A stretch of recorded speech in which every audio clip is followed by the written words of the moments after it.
আসসালামু আলাইকুম রহমতুল্লাহি ওবরকাতুহু। সম্মানিত দর্শক, ডক্টর মোহাম্মদ ইউনূসকে নিয়ে এক ধরনের মিথ শুরু হয়ে গেছে। তাকে সকল বিতর্কের ঊর্ধ্বে রাখা হচ্ছে। এই যাবৎকালে সরকারের যত ব্যর্থতা এবং যত অপারগতা, সবকিছুর জন্য তিনি নিজে খুব সুকৌশলে নিজেকে সবকিছুর ঊর্ধ্বে রাখতে পেরেছেন, অথবা তার যারা মাস্টার মাইন্ড রয়েছেন। এর কারণ হলো, যখনই কোনো মহামানব তৈরি করা হয়, তারপরে অতিমানব তৈরি করা হয়, সেই মহামানব এবং অতিমানবকে কেন্দ্র করে একটা বিশাল বলয় কাজ করে। কখনো নবরত্ন কাজ করে, কখনো সপ্তরত্ন কাজ করে, কখনো শত শত মানুষ, যাদের কাজই হলো একজন মানুষকে মহামানব তৈরি করা। আপনারা জানেন যে আমাদের এই বাংলাদেশে অনেক পীর আছে, যাদেরকে জামাত পছন্দ করে না, তথাকথিত পীর। তো এই পীরদেরকে মহামানব বানানোর জন্য, অর্থাৎ পীরের অনেক অলৌকিক ক্ষমতা রয়েছে, তো এগুলোর জন্য অনেক নাটক তৈরি করা হয়। একজন মহিলার বাচ্চা হয় না, পীর সাহেব ফু দিয়েছেন, অমনি সঙ্গে সঙ্গে মহিলার বাচ্চা হয়ে গেছে। আর সেই ঘটনা হাজার হাজার মানুষ ঢোল পিটিয়ে সারা দেশে প্রচার করছে।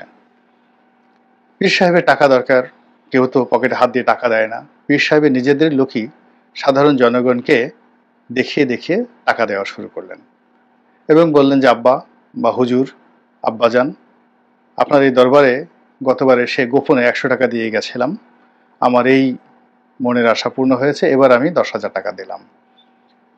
পাশে যে লোকটি তামসা দেখার জন্য দাঁড়িয়েছিলেন, তার ঈমান নষ্ট হয়ে গেল মুহূর্তের মধ্যে। তিনি তার জীবনের যে কোনো একটা সমস্যা, সেটা প্রেম হোক, ভালোবাসা হোক, অপ্রাপ্তি হোক, তিনি সঙ্গে সঙ্গে সেই পীর বাবার পায়ের উপর পড়ে গেলেন। এভাবে পীরকে কেন্দ্র করে একটা বিশাল ব্যবসা, তারপরে মাজারকে কেন্দ্র করে একটা বিশাল ব্যবসা বাণিজ্য, এটা সারা বাংলাদেশে আবহমান কাল থেকে চলে আসছে। এবং এই কাহিনীটি কতটা নির্মম এবং নিষ্ঠুর, সেটি সৈয়দ ওয়ালিউল্লাহ তার লাল সালু উপন্যাসে অসাধারণভাবে তিনি তুলে ধরেছেন। এই লাল সালু, যেটার আবার চলচ্চিত্র হয়েছে, সেটাও মোটামুটি সুন্দর হয়েছে। তো এভাবে ফেরাউন জমানাতে, ধরুন পীর মুর্শিদদের এই ঘটনা বাংলাদেশের কথা বললাম, ফেরাউন জমানাতে এভাবে ফেরাউনদেরকে আল্লাহ বানানো হতো, অতিমানব বানানো হতো, দেবতা বানানো হতো, দেবতার পুত্র বানানো হতো। তারপরে মিশরের পরে আপনি যদি ধরেন পারস্য, সেখানেও সেই প্রাচীন জমানাতে তাদেরকে আল্লাহ বানানো হতো। এরপর গ্রীসে চলে আসেন, সেখানে তো রীতিমতো দেবতা, দেবতার পুত্র তারাই শাসন করতো। এমনকি আলেকজান্ডার, আপনি তার ইতিহাস পড়ে দেখবেন, তার মা, আলেকজান্ডারের যে মা, তিনি বলেছেন যে আলেকজান্ডারের যে পিতা ফিলিপ, তার সঙ্গে তার সঙ্গমে আলেকজান্ডারের জন্ম হয়নি। একটি দেবতা অজগর সাপ রূপে তার কাছে এসেছে এবং সে অজগর সাপের সঙ্গে সঙ্গমে রত হয়ে তারপরে এই আলেকজান্ডারকে গর্ভধারণ করেছে একেবারে শৈশব থেকে। তো এই যে মানুষকে বড় বানানোর যে একটা প্রাকৃতিক যে উপাদান আমাদের সমাজে, পারিপার্শ্বিক উপাদান, তারপরে পরিবেশগত একটি উপাদান, এটি বহু যুগ ধরে চলছে এবং এটা বাংলাদেশেও চলছে। ধরুন বঙ্গবন্ধু শেখ মুজিবুর রহমান, তিনি বুঝতে পারতেন যে তার অত জ্ঞান গরিমা নেই, তার লেখাপড়ার মান ভালো না, তিনি বুঝতে পারতেন। শোনা কথা না, ঠিক একেবারে এটা লিখেছেন। সেটা হলো জায় দিনের যে সম্পাদক ছিলেন শফিক রেহমান, তার বাবা সাইদুর রহমান, তিনি জগন্নাথ কলেজের প্রিন্সিপাল ছিলেন এবং বঙ্গবন্ধুর সরাসরি শিক্ষক।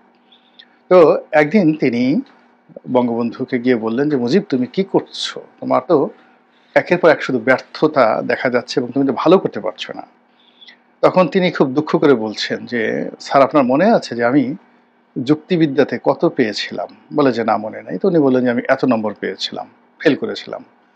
তো যে ছাত্র যুক্তি মানে না, যুক্তি বুঝে না এবং যুক্তিবিদ্যায় ফেল করে, তো তার কাছে আপনি এর চেয়ে তার কি ভালো শাসন আশা করতে পারেন? তো দেখুন, তার এতটা আর্ত উপলব্ধি হওয়া সত্ত্বেও তার কান ভারী করার জন্য লোকের অভাব ছিল না, তাকে বিপথে পরিচালিত করার জন্য লোকের অভাব ছিল না, তাকে জাতির পিতা বানিয়ে তারপর তার দ্বারা অনেকগুলো ভুল সিদ্ধান্ত নেওয়ার জন্য লোকের অভাব ছিল না। একই অবস্থা ঘটেছে শহীদ প্রেসিডেন্ট জিয়াউর রহমানের ক্ষেত্রে।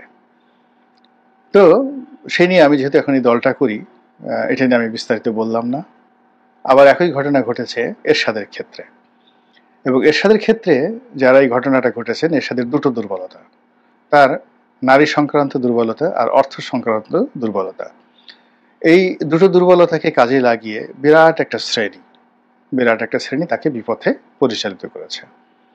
ডক্টর মোহাম্মদ ইউনূসকে প্রেসিডেন্ট বানানো নিয়ে গুরুত্বপূর্ণ তথ্য দিল গোলাম মোহাম্মদ রনি। আর এই পৃথিবীতে নেই। ফলে তিনি কবিতা রচনা শুরু করলেন এবং রাজ্যের কবিদেরকে নিয়ে তিনি সম্মেলন করলেন এবং পৃথিবী থেকেও নামকরা কবিদেরকে এনে তিনি সম্মেলন করলেন। এবং যখন একটা মানুষ ইলিউশনের জগতে চলে যায়, কল্পনার জগতে চলে যায়, কাব্যিক জগতে চলে যায়, তখন তাকে ধ্বংস করা যত সহজ, এটা অন্য কোনোভাবে সম্ভব নয়। তো এই যে ধারাবাহিকতা, সেই ধারাবাহিকতা বেগম জিয়াকে বিভ্রান্ত করা হয়েছে, শেখ হাসিনাকে 15 বছর ধরে বিভ্রান্ত করা হয়েছে, তিনি নিজেই বিভ্রান্তির মধ্যে ছিলেন, তার সঙ্গে এমনি নাচুনি বুড়ি, তার উপর আবার ঢোলের বাদ্য। তো এক ঝাঁক দুষ্ট বদমাশ লোকদেরকে তিনি পেয়ে গেছিলেন সাহায্যকারী হিসেবে, তোষামতকারী হিসেবে, দালাল হিসেবে। তারপর আরো অনেক, যারা শেখ হাসিনাকে সর্বনাশ করে ছেড়েছে। ঠিক ওই মানুষগুলোর প্রেতাত্মা এখন বাংলাদেশে ঘোরাফেরা করছে, জামাতকে নিয়ে, তারপরে ডক্টর ইউনূসকে নিয়ে, আর এই যে নতুন যারা ছাত্র এনসিপি, তাদেরকে নিয়ে। এখন এনসিপির যারা নেতৃবৃন্দ, তাদের কাছে গিয়ে বলার চেষ্টা করছেন যে যদি বাবুর 12 বছর বয়সে সিংহাসনে আরোহণ করতে পারে, যদি আকবর 13 বছর বয়সে দিল্লির সিংহাসনে বসতে পারেন, তাহলে আপনারা কেন পারবেন না? 1954 সনে বঙ্গবন্ধু 34 বছর বয়সে তিনি মন্ত্রী হয়েছেন।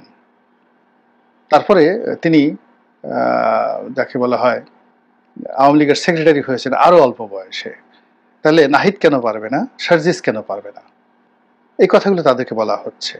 তারা যে কথাই বলছেন, বলা হচ্ছে যে ও মাই গড, এরকম স্বর্গীয় বাণী, এমন সুন্দর বাণী, এরকম ইন্টেলেকচুয়াল ভাষা আমরা তো কখনো শুনিনি। এবং এই সকল কথা যদি একজন মেজর জেনারেল বলেন, একজন সাংবাদিক, আমাদের মতো একজন রাজনীতিবিদ বলেন, একজন সিনিয়র সাংবাদিক বলেন, একজন সচিব বলেন তো ওই যুবকদের যে মন মানসিকতা, চিন্তা চেতনা কোথায় গিয়ে পৌঁছে। এরপর জামাতের যারা নেতা, ধরুন প্রথম 10 জন নেতা, গত 15 বছরে বেশিরভাগ সময় তারা পালিয়েছিলেন, বেশিরভাগ সময় তারা জেলখানাতে ছিলেন। এরা সবাই মধ্যবিত্ত, নিম্ন মধ্যবিত্ত পরিবার থেকে এসেছে, বাড়ি গাড়ি এদের কারোরই নেই। তারপরে এরা বেশিরভাগ আরবির লাইনে পড়াশোনা করেনি।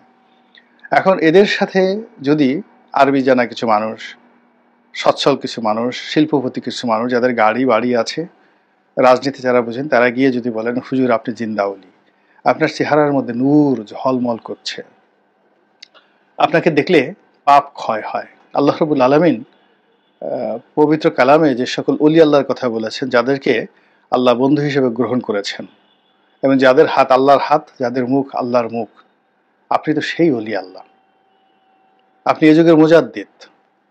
আপনাকে বা আপনাদেরকে আমরা যে পেয়েছি, নিঃসন্দেহে আল্লাহ রাব্বুল আলামিন এই জমিনে খেলাফত প্রতিষ্ঠা করবেন আপনাদের মাধ্যমে, এবং আপনাদের এই হাত দিয়েই একটা সময় এমন একটা ভাইব উঠবে সারা দুনিয়াতে, যার ফলে ইমাম মাহাদি চলে আসবে।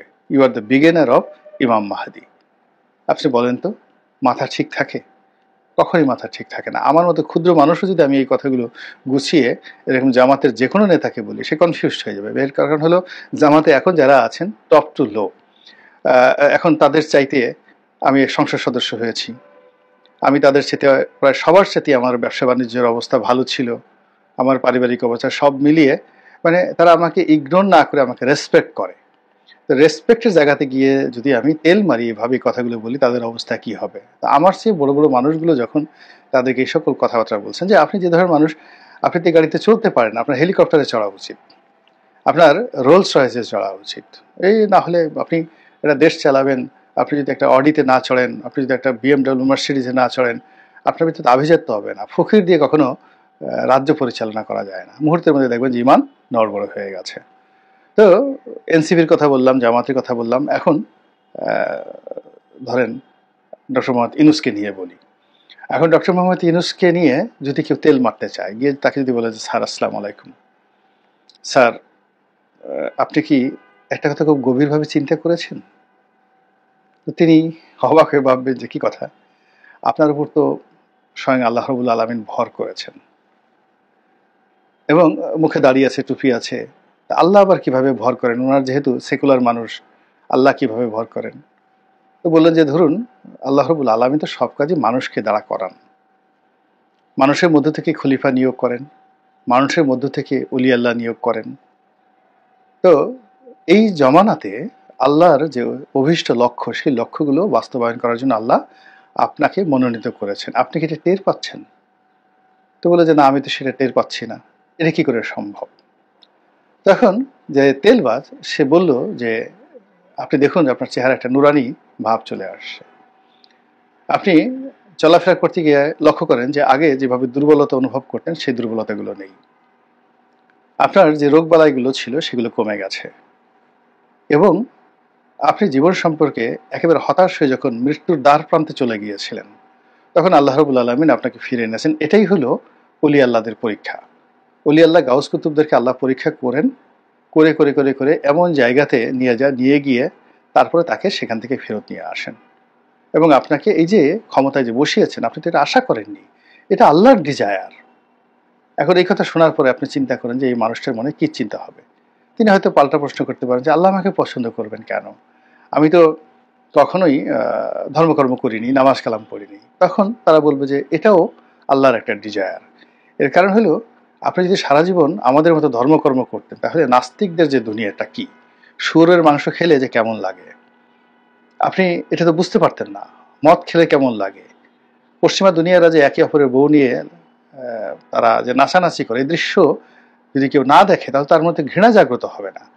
আপনার মন তা মুতমাইন্না, আপনি তো মুতমাইন্নার পর্যায়ে পৌঁছে গেছেন, আপনার কোনো লোভ নাই, লালসা নাই, পৃথিবীর সব কিছু আপনি দেখেছেন। দেখার পরে ইসলামের যে সৌন্দর্য, পবিত্রতাটা, এটাও আপনার কাছে এখন উদ্ভাসিত হয়েছে। এই যে আপনি যে ঈদের ময়দানে গেলেন, ওখানে গিয়ে আপনি যে স্বর্গীয় অনুভূতি পেয়েছেন, বেহেশতি পরিবেশ পেয়েছেন, মানুষ আপনাকে অন্তর থেকে যেভাবে একটি স্পর্শ করার জন্য যেভাবে তারা ছুটে আসছিল, আপনার যদি এসএসএফ না থাকতো, সমস্ত মানুষ আপনাকে রীতিমতো মাথায় নিয়ে তারা কি করতো আপনি কল্পনাই করতে পারেন না। আচ্ছা, এই কথার উনি কি উত্তর দিবেন বলেন তো? তো এইভাবে তেলবাজরাজে যমুনাতে ঘোরাফেরা করছে না, তাকে নিয়ে কথাবার্তা হচ্ছে না, তা কিন্তু আমি বলতে পারছি না। ওই যে দেখেন এক হুজুর, যারা কয়েকদিন আগে তাকে সুদি ইনুস বলে খুব গালাগালি করতে, এখন তারা বলছে যে এই ভদ্রলোক আজীবন থাকুক, উনি যতদিন জীবিত আছে বাংলার জমিনে যেন কোনো ইলেকশন না হয়। তো এইভাবে তাকে যদি তেল মারা হয়, তাহলে তার মধ্যে এই যে ক্ষমতায় থাকার যে একটা লোভ, কামনা, বাসনা, এটা যদি জাগ্রত হয়, আপনি কাকে দায়ী করবেন? তার প্রমাণ হলো যে ভাইব তোলা হচ্ছে এখন সমাজে বড় বড় মানুষের কাছ থেকে। তারা অনেকে ডক্টর মোহাম্মদ ইউনূসের চেয়ে জ্ঞানী, অনেকে ডক্টর মোহাম্মদ ইউনূসের চেয়ে ভালো ছাত্র ছিলেন ছাত্র জীবনে, এবং তাদের কর্মজীবনে ডক্টর ইউনূসের চেয়ে বেশি সফলতা রয়েছে, হয়তো নোবেল পুরস্কার পায়নি। এই সমস্ত মানুষ এখন বলছে ডক্টর মোহাম্মদ ইউনূসকে প্রেসিডেন্ট হিসেবে চাই। বুঝেন তাহলে এটার ইফেক্টটা কি? আবার এক গ্রুপ বলছে যে না, প্রেসিডেন্ট ভালো না, প্রধানমন্ত্রী হিসেবে তাকে চাই, প্রধানমন্ত্রী হলে তাকে মানাবে ভালো, দেশটা একটা গণতান্ত্রিক পরিবেশ। আর আদারওয়াইজ হঠাৎ করে প্রেসিডেন্সিয়াল ফর্মে যদি আমরা যেতে চাই, তাহলে অনেকে ঝামেলা করবে। বরং প্রধানমন্ত্রী হিসাবে যদি তাকে আমরা মনোনীত করতে পারি, সেটা অনেকটা ভালো হবে। এবং এই জন্য ইলেকশন দরকার নাই, জাস্ট একটা অর্ডিন্যান্স জারি করে তত্ত্বাবধায়ক প্রধানমন্ত্রী হিসেবে তিনি আগামী 5 বছর ক্ষমতা চালাবেন, 2029 সন পর্যন্ত বা 30 সন পর্যন্ত। তারপর তার যারা উপদেষ্টা রয়েছেন তারা নতুন উপাধি নেবেন মন্ত্রী হিসেবে। কে কি করবে? কারো কিছু করার এখন সাধ্য আছে? যেখানে জামাতের মতো দল, ইসলামী সমস্ত দলগুলি ইউনূস সাহেবের প্রশংসা করছে, যেখানে বিএনপি ক্রমশ একা হয়ে গেছে, এবং বিএনপি একবার ভারতের দিকে নজর রাখে, একবার দিল্লির দিকে নজর রাখে, একবার কলকাতার দিকে রাখে, আবার তারেক রহমান সাহেব কি বলে, তারা তাদের নিজেদের ঢলি পিটিয়ে সারতে পারছে না। ডক্টর মোহাম্মদ ইউনূসকে নিয়ে চিন্তা করার সময় নাই, কাজেই যা করার ইমিডিয়েটলি করে ফেলতে হবে। এবং এই জন্য সামাজিক মাধ্যমে যে উন্মাদনা তৈরি হয়েছে, সামাজিক মাধ্যমে যে নতুন নাটক শুরু হয়েছে, সেই নাটকের পরিণতি যে কোথায় গিয়ে থাকে একমাত্র আল্লাহ রাব্বুল আলামিনই বলতে পারবেন। আসসালামু আলাইকুম ওয়া রাহমাতুল্লাহি ওয়া বারাকাতুহু।